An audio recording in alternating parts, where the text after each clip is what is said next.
It's going to get warm here at some point. Good morning, and hope you all are doing well. House Republicans and the American people trust President Trump.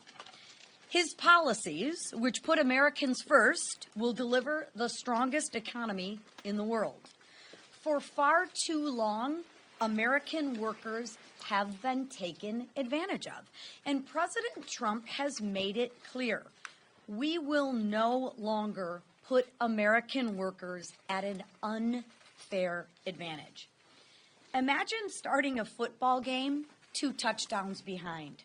Or imagine being Houston and starting with a 25-point lead. Perhaps they would have won the game last night, right?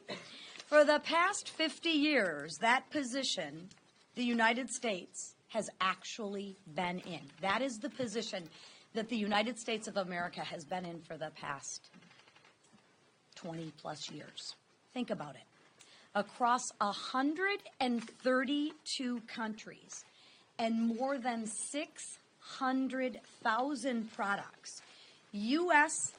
exporters face higher tariffs 2/3 of the time.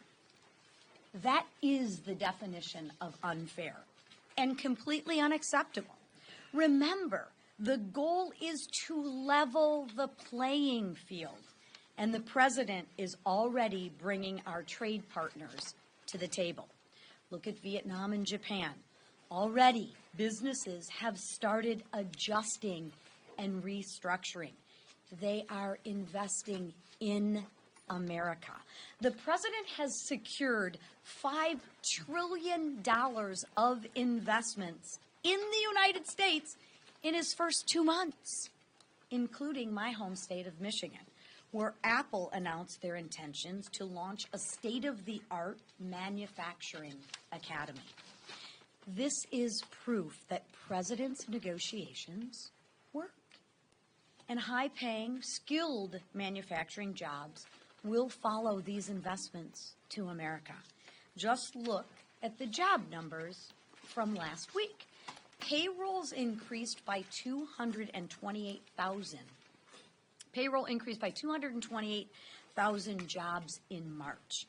That was 88,000 more than forecasters had expected.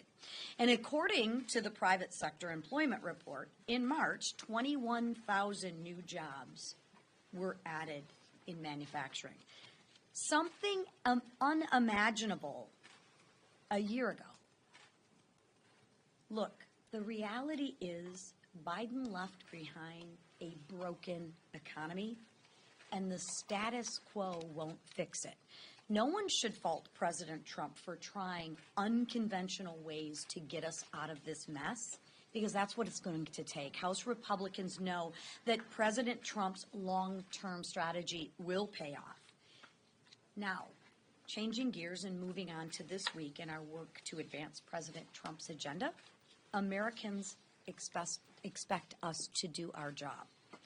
This week, we need to pass the SAVE Act and secure our elections. Stop rogue judges from stalling President Trump and the American people's agenda.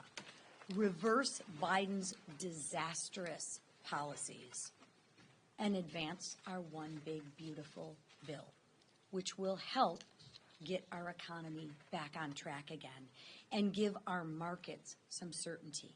And we said this from the get-go. There may be growing pains, but House Republicans are unified behind our common goal to deliver on the mandate that the American people gave us. And now I will turn it over to the man who will help do that, which is our whip, Tom Emmer.